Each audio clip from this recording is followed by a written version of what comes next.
Hello all, welcome to this week's live stream. I didn't do one last week because I was away, but I thought let's do one today and have the usual catch up. So if you haven't watched this before, we'll have a quick look at the major announcements for next week. Then we'll jump into the markets, see what's going on, the usual mix of indices, bit of currencies, gold, silver, oil, Bitcoin, bit of everything.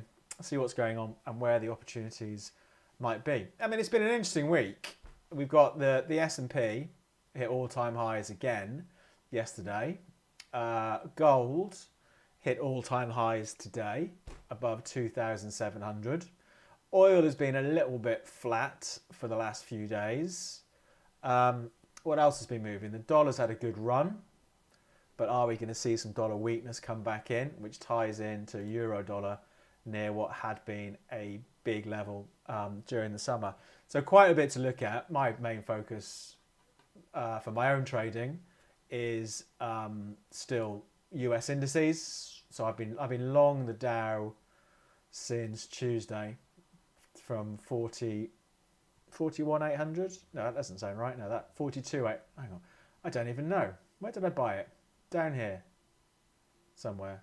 That's Thursday.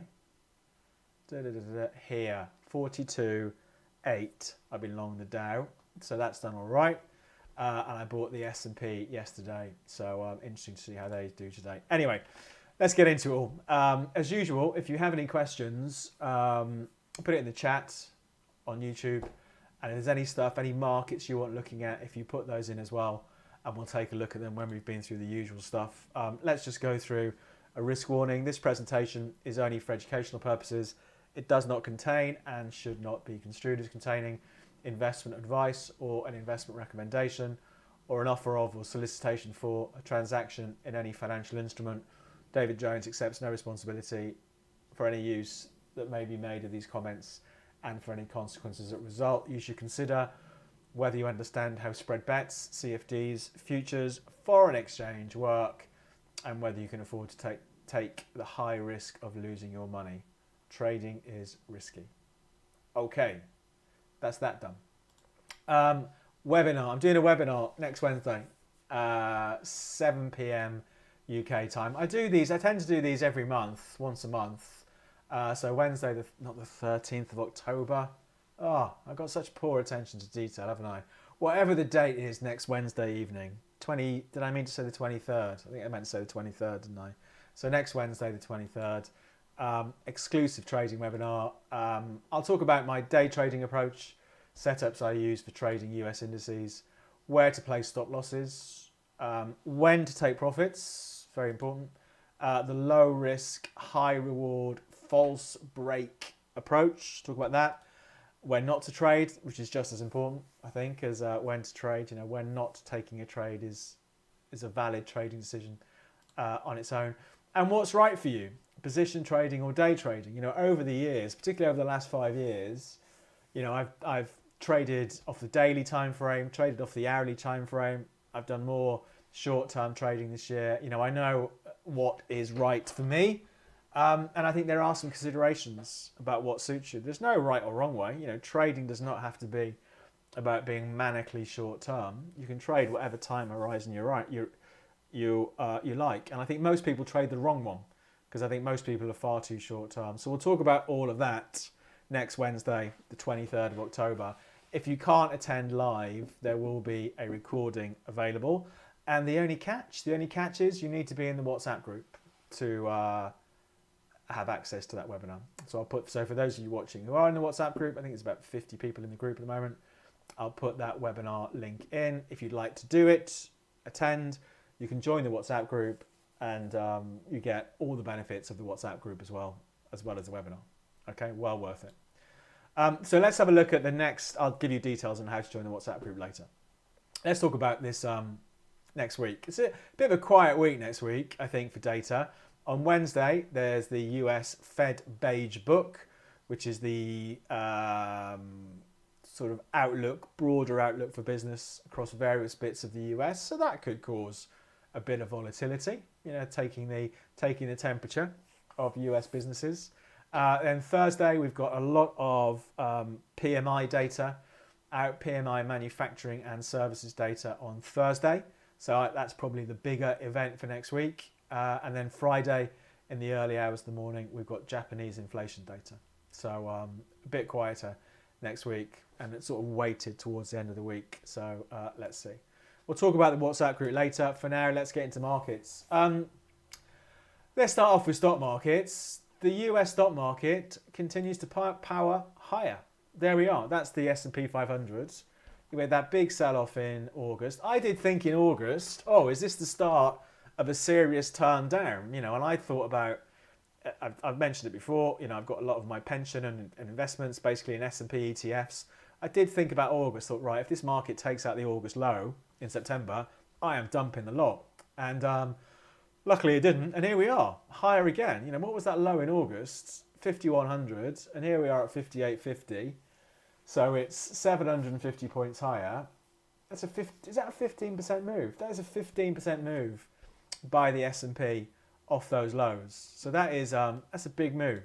So what's the S&P done for the year? So it ended last year at 47.70. All right, so 58.50 minus 47.70 divided by 47.70, 22% at the moment. So it's up 22% for the year.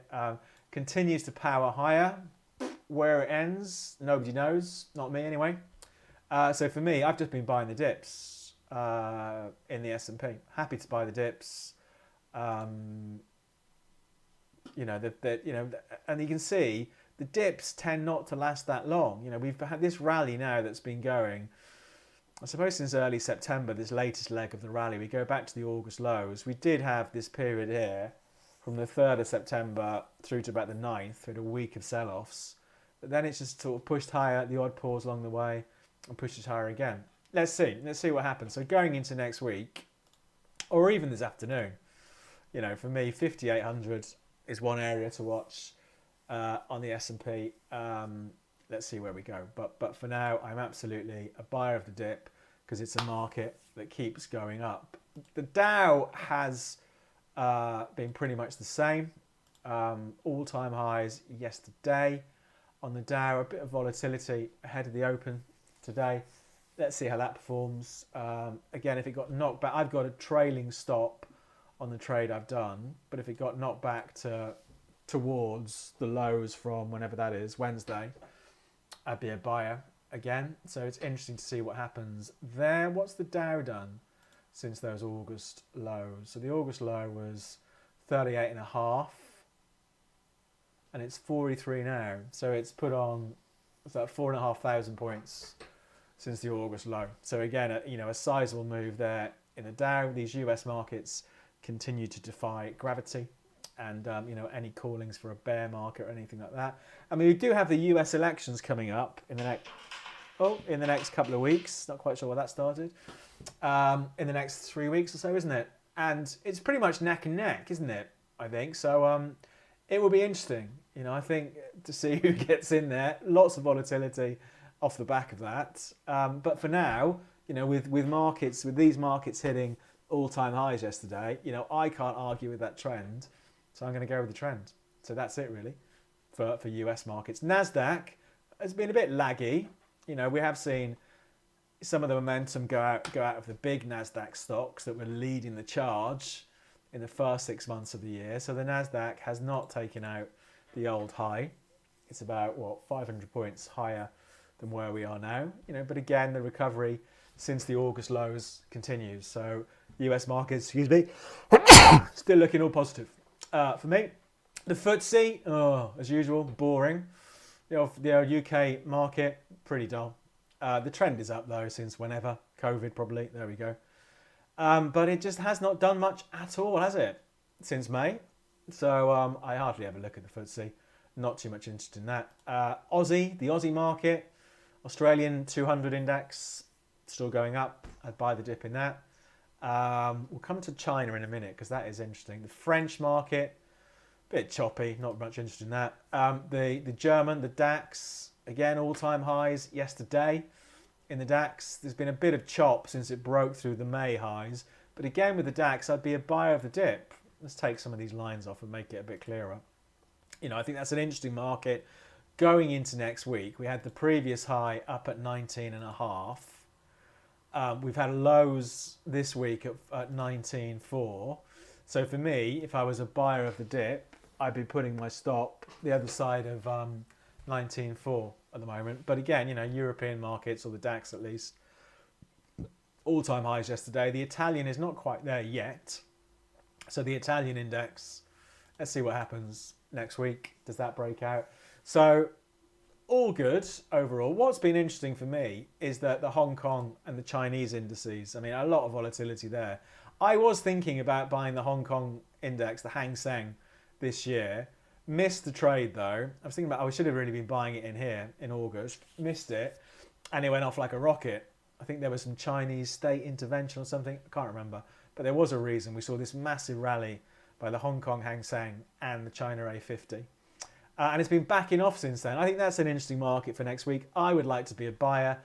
Is this enough of a pullback? I don't know. Interesting market to watch next week. Perhaps one idea for me, if I want to be a buyer, is a stop the other side of 19,500 or something. But, some crazy moves there in the old Chinese market, Hong Kong market last week, and also the China A50, which is, I can't even find it. There's the China 50. So I think they're interesting. The Japanese market, the Nikkei, that was, that absolutely crumbled late July, August, went from 42.5 down to 30, so it dropped about 30% in less than a month. We've seen the bounce back since then.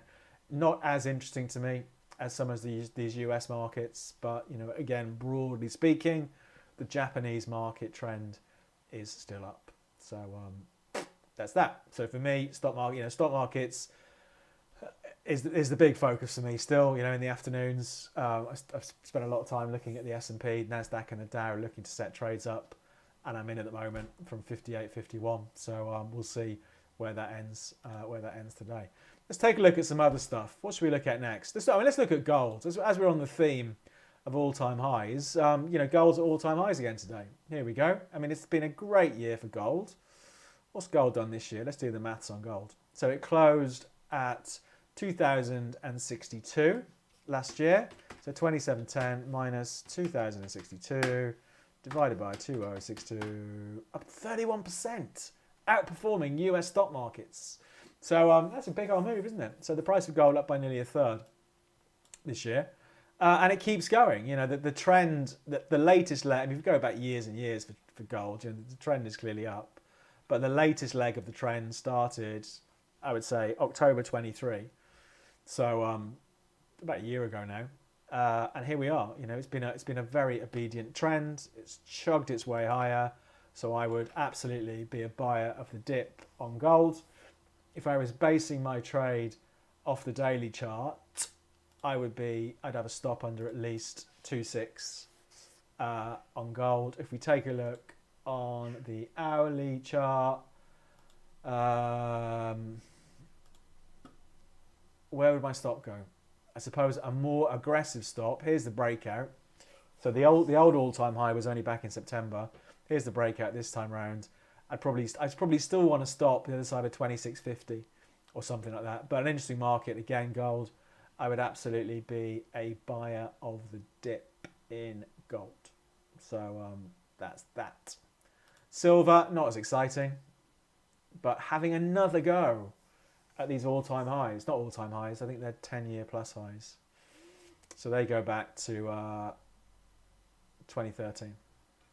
So silver can never quite get a move on silver. I don't trade it that much. Bit of a funny old market.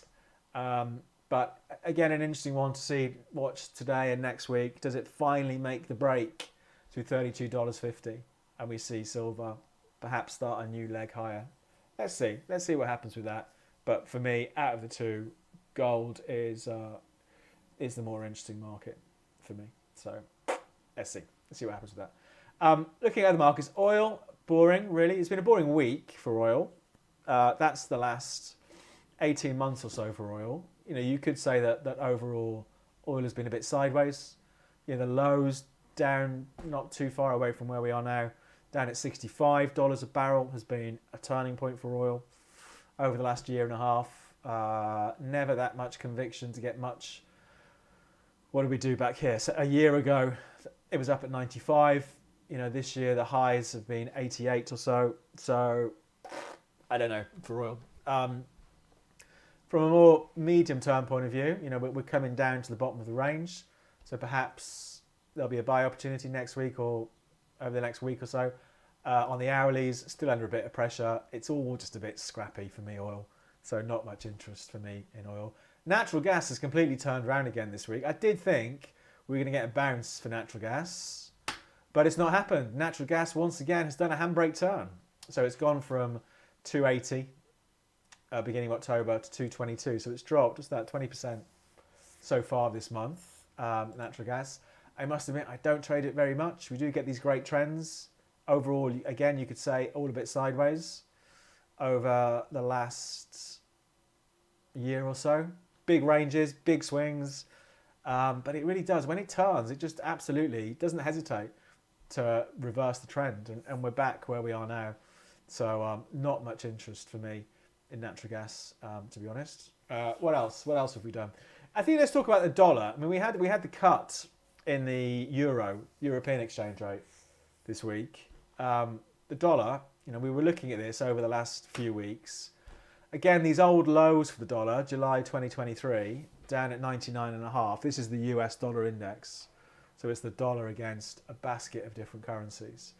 You know, they did prove the turning point again. You know, we've seen a 3% rally over the last few weeks for the US dollar. So that's been a good bounce. But again, in the great scheme of things, I would say it's all a bit sideways, the dollar index. So, but I thought what was interesting, an interesting market to watch next week, there's a couple actually. First of all, Euro US dollar. Euro US dollar has just been a relentless downtrend this month. So the euro has gone from buying $1.12 at the end of September to $1.08.5 today. You know, consistent downtrend. And I suppose if you thought the downtrend was going to continue, this is a good opportunity to sell short, you know, with a stop at least above, I mean, I'd go above 109 if I was going short the euro against the dollar now. I'd go and put a stop above that, which is only Wednesday's high. So that's what I would do personally. But interesting, if we look at the dailies, this old low from August, just below 108, this is where we saw, you know, was quite the springboard for a move up in the euro against the dollar. So I think that could be an interesting one to watch next week if we see that all turn around. Let's see what happens. Does the euro finally start to make a break down there? So there you go. And pound against the dollar, we had those UK inflation numbers out this week. It was lower than expected, wasn't it? I can't remember what it was. Was it 1.9, something like that? Anyway, lower than expected. And I think pound against the dollar is interesting because we have had this trend since April. 130 was a big level in September on the way up. We've come back in the last couple of days. It got slammed on the inflation number. There's the inflation data on the hourly chart. But it is flip-flopping around this 130 mark. So I wonder, is this again, is the pound going to make a base here against the dollar? And we're going to have another run up to 134, 135, something like that. Let's see. But I think FX could well be an interesting market to watch next week. 130-ish for the pound is one I'm watching, and 108 for that euro US dollar, 107.75, 108, something like that. Let's see what that all looks like. And in other stuff, Bitcoin's still boring. I think there's the daily chart for Bitcoin. I mean, Bitcoin, let's do the maths on Bitcoin as well. Where did Bitcoin end last year? So ended last year at 42,250, and it's now at 68. So 68,000 minus 42,250 divided by 42,250. So it's up 60% this year, Bitcoin, but it did most of that by the middle of March, you know, and since then it's sideways. It was still sideways, you know, that trend for Bitcoin is absolutely still up since November last year, but we just haven't really seen much from Bitcoin since March, you know, and arguably it's pushing back up to where the sellers came in last time round. So I think, you know, if I was going to pluck a number out of the air to watch on Bitcoin. I'd round it up to 75,000. You know, if Bitcoin can break 75, which is about 10% higher than it is now, then perhaps that's the next leg higher starting. But over recent months, it's always struggled around the 70 level. So do we see the sellers of Bitcoin come out again? Let's see. Let's see what happens next week. So that's it really for me, for the stuff I'm looking at. So still very much US indices, interesting because the trend is strong. Looks like a bit of a choppy day so far today.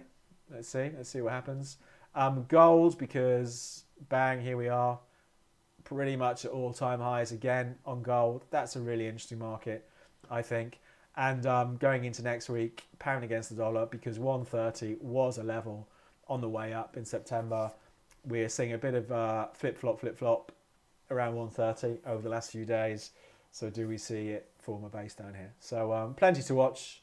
You know, I'm definitely trading less markets now than I was a year ago, but I'm probably doing more trades, if that makes sense, because I'm focusing just on the US markets, and there's normally for me, there's at least 3 trades a week in US indices. I've still got some US equity trades open.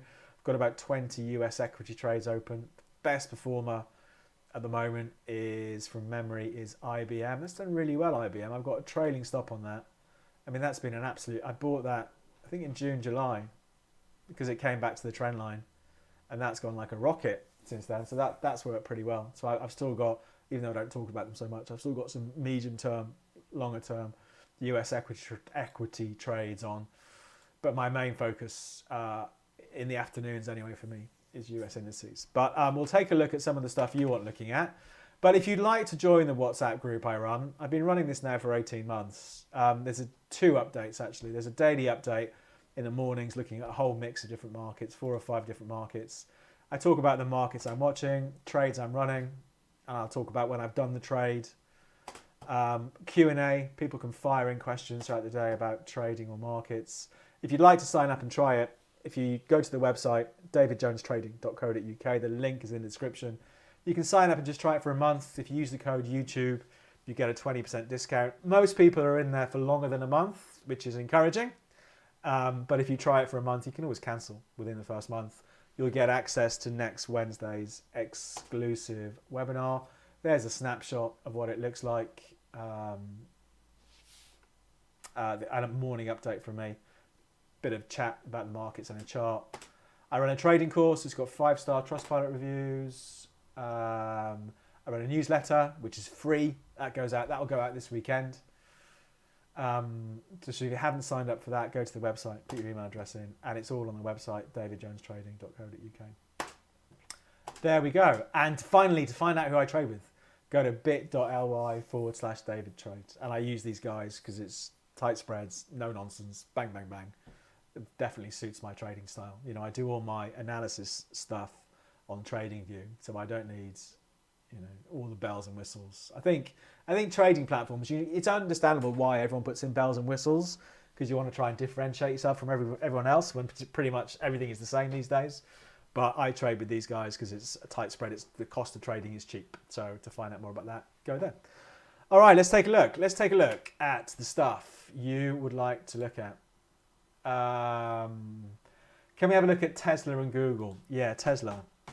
Let's have a look at that. I think that's a bit. I would be a seller from memory, but let's have a look. Yes, and I would have sold. I would have sold in there. If I go back in my time machine, I'd be a seller of Tesla at 260. I just think the trend is down in Tesla. You know, I think definitely all that excitement, the crazy time for Tesla, I think is well behind us, and it just trades like a normal stock now. You know, so you can see, you know, we've got these levels in $268 to $300 a share. For me, the big trend for the last couple of years is down, so I'd rather be a seller. Saying all of that, we've just had... Oh, what's that little funny thing mean there? Is that AI? Oh my God, there's AI on TradingView. Where does it all end? Anyway, so they've got earnings next week. They've got earnings next Wednesday, Tesla. So that'll be interesting. I suppose you could make the argument to be a buyer now from a short-term point of view, because the trend is sort of up, isn't it? Even though the big trend is down, the trend for the last few months is up. But to be honest, I've got no real opinion on Tesla. I'd rather wait till the earnings are out of the way. But in the great scheme of things, for me, that trend over the last couple of years is still down, and I'd feel more comfortable being a seller rather than a buyer of Tesla. And what was the other one? Google. I did have Google. I was in those, but I'm not in them anymore. I would buy it. The trend is up, isn't it? So if I was a buyer now of Google, the closest I would put my stop is 148, the other side of 148. It was a great trend here. I was in for this bit, and then I come out of it, and I'm not in it anymore. But the trend is absolutely up on Google. And that's interesting, actually. 148, these were the old highs, sort of, weren't they? 150, the old all-time highs from 2021. So that could be an important level. So I'd rather buy the dip, but if I had to buy it now, I would put my stop at least the other side of 148. So let's see what happens. AMAT, Applied Materials. What would you do with those? Applied Materials. I would buy it. So I'd absolutely buy that one. Stop the other side of at least the other side of 170, if not the other side of 160. And for me, the trend is up, so I'm going to go. If you've watched this nonsense for any period of time, I'm a big trend follower. What's the trend? The trend's been up for 2 years, so I want to buy the dip. So for me, the other side of 170, maybe the other side of 160. Oh, I can't believe this AI nonsense. It's just a pollution, isn't it? What's that? What's it say about that then? It's part of something. Oh dear me. So grumpy old man mode. I'd buy it. So for me, that would be the trade, and look to see, can it have a run back to 240, 250? What about Oklo stock? OKLO. It's the nuclear power backed by Sam Altman. Right. That seems to suggest I should know who Sam Altman is. I don't know who he is. Let me Google him. Sam Altman. I always get confused with Sam Bankface, the guy with the crypto blow up. Sam Altman is an American entrepreneur. He's the CEO of OpenAI. Oh, okay. Oh God, that's nuts, isn't it? For me, how do you trade that? I mean, I'm presuming it's had the lift because old Sam's invested. It's doubled, isn't it? It's doubled since Monday. So what are you going to do? You're going to chase it? Fair enough. I wouldn't chase it. For me, I would sell short. There we go. On the first day it doesn't go up, I'd be a seller and think that it's going to have a bit of a correction. But for me, that's just, it's great if you're in it, isn't it? But for me, where would my stop go? I'd buy a dip, but no, it's too crazy for me. It needs to calm down a little bit. So it's not one for me that, because if you buy it, just today, the thing has moved, and we're not even half an hour into the day. It's gone from $15.50 to $18.50. It's had a 20% range on the day. That is too nuts for me. That's a bit of a casino stock, I think. But good luck to Sam and all the AI bots buying it. But let's come back to it in a month and see where it is. I think would be a good one for that. Can we talk about trading stop losses and how best to use them? Charlie, that's on the trading course. So there's only so much dynamite information I give away. So we'll talk. I think you're in the WhatsApp group, aren't you? So we'll talk a bit about it next Wednesday night. But I don't talk about it on YouTube. But every trade I do, I come out of it on a trading stop. Because again, who am I? I'm still in the Dow at the moment. I think I'm still in the Dow trade anyway. Who am I to decide the market's gone too far? I'm gonna go off on a slight tangent here, right? I'm gonna put a bit of this in the newsletter this weekend. I'm sure some of you will have seen the game show The Traitors. I hadn't seen it, right? It's on BBC, it's on iPlayer. I hadn't seen it. It started about a year and a half ago. And I was listening to a podcast about a week ago, and they were raving about it. And I thought, do you know what? I'll watch a bit of this and see if it's any good. Anyway, needless to say, I got completely hooked on it this week and binge watched like a series and a half. But I thought what was really interesting about The Traitors, if you haven't seen it, it's 20 odd people, and they've got to find out who are the 3 or 4 traitors in the group by asking them questions and voting them off. Really straightforward, very addictive. But I tell you what I was watching it and I couldn't help thinking about trading because it's all psychology, right? And what you learn from The Traitors, people are really rubbish at predicting stuff. People are massively overconfident in their ability to predict stuff, which is so true with trading as well. So for me, the reason I use trailing stop losses, I've got no idea where a run in a market is going to stop. So for me, if I'm in a trend, like the S&P or the Dow or whatever, and it gets to a certain point, then I flip it to a trailing stop loss because I want I want to try and stay in the trade for as long as possible. You know, one of my best trades from like 4 years ago was palladium. I've got no idea what palladium is, or why it goes up or down, but you know, it was in this move in 2019 into COVID because the market just went up.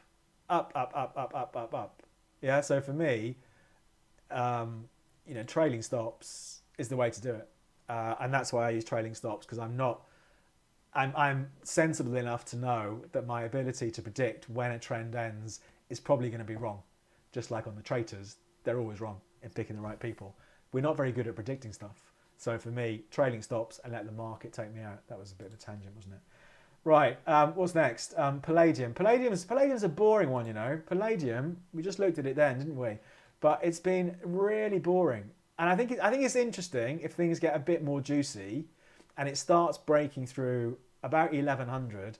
But if you look at the trend for palladium since March 22, it's been down, right? And we have the odd surge along the way and it just gets knocked again. So it's you know, to me it's a boring one at the moment. But if you look at the year so far, it's pretty sideways, yeah. But it can't get through about 1120.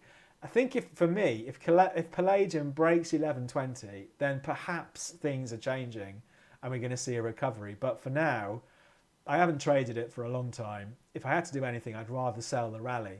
But for me, it's just boring. So I've got no interest in a market that's sideways. But if it breaks through 1120, we're on probably new highs for the year, and it starts to look a bit more interesting. If I was a buyer now, I'd absolutely put my stop loss the other side of 980, but it just cannot get through, so far at least, these old highs. So yeah, it's a bit of a boring one for me at the moment. Palladium. Celsius, CELH, Celsius Holdings. Off.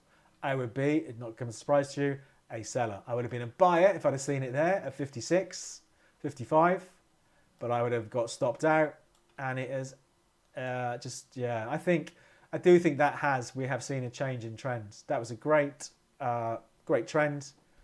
It dropped. What did it do? So it traded up to $98 in May, and here we are at 32. It's a big turnaround, isn't it? So for me, that is a trend change, and I would sell the rally. So if I was going short now, I'd have my stop at least above 36, if not a bit higher. So yeah, it's interesting but that has had a real shift, hasn't it? What do they do? Consumer non-durables, beverages, non-alcoholic.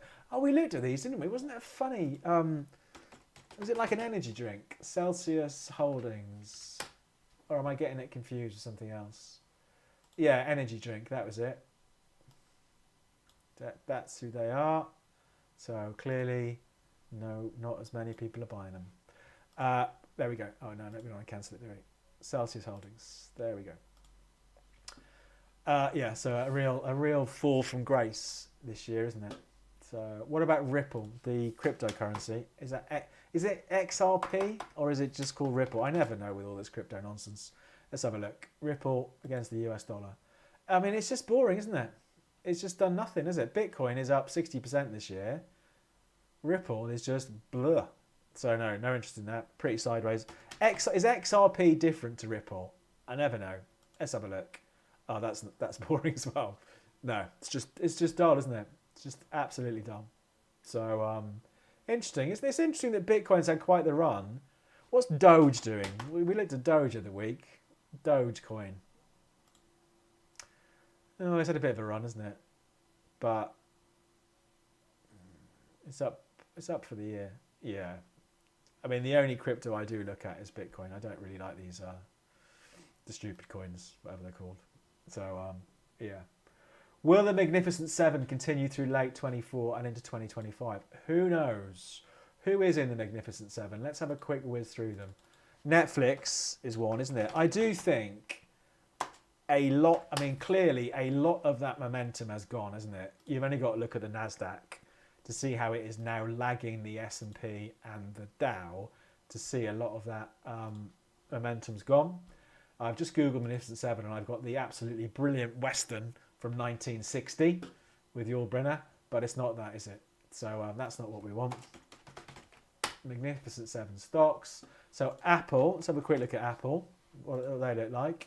Oh, it's having a go, isn't it? Apple is having a go at all-time highs. So there's a bit of momentum left there. Microsoft, I was in those earlier this year. And oh, flipping heck, if I could type properly. No, that's a little bit boring. Apple. We've looked at Google, which was still in the trend. Amazon, a little bit sideways. Meta, the old Facebook, that still looks quite strong. Broke out to all-time highs? Broke out to all-time highs in September. Tesla, we looked at Tesla. I'd be a seller of Tesla, but they've got results next week. And Nvidia were having a go. So Nvidia and I've even forgotten who it was. Meta look the strongest at the moment. The others look distinctly sideways, don't they? So interesting to see what happens with those. When are Nvidia's next earnings out? When did they come out last time? August, so November, isn't it? So yeah, let's see. Interesting one to watch next week, Nvidia, to see if it breaks out.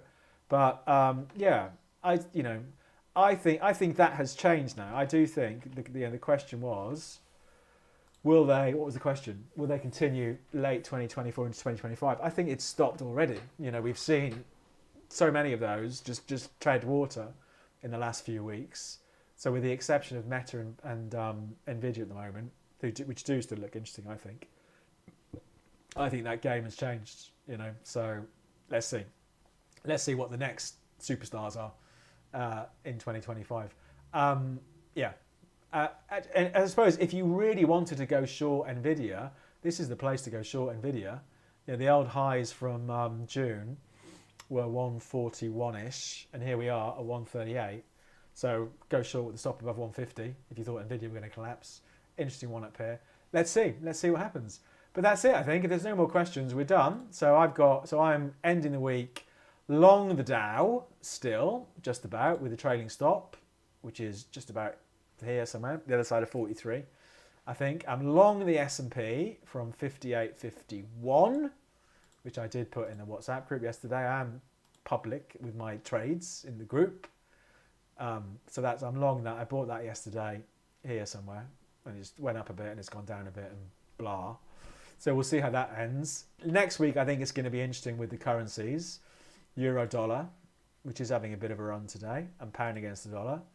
And also gold, because it is still making all-time highs. So lots to watch. Yeah, if you want to come to the webinar next week, it's worth more than 1 month subscription to the WhatsApp group. So if you're curious, you should do it.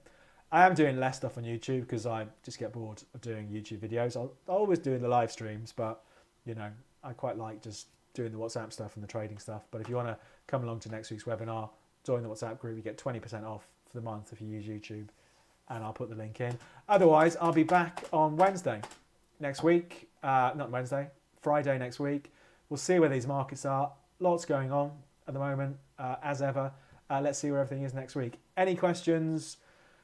Send me an email. My email address is dj@davidjonestrading.co.uk. I'm always happy to answer questions. And otherwise, have a good weekend. And let's see where everything is next week. And hopefully see you on next week's webinar. Okay, bye for now.